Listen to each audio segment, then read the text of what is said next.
Are you sure your Snapchat memories are safely backed up?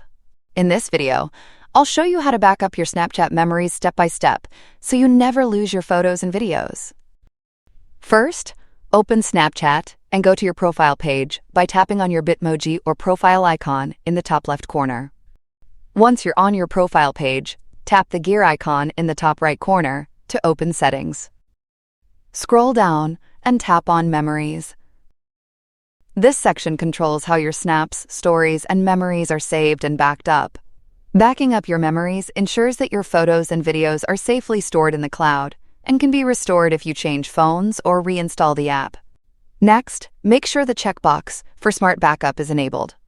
Smart Backup automatically uploads your memories to Snapchat's cloud storage when you're connected to Wi-Fi or when a stable internet connection is available.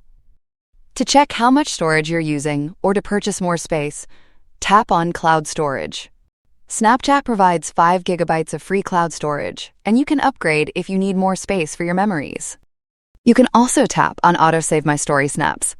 From there, choose Autosave Memories to automatically save your story snaps to memories without doing it manually. This makes sure everything you post is backed up automatically. If you found this tutorial helpful, like the video and subscribe for more simple and practical Snapchat tips.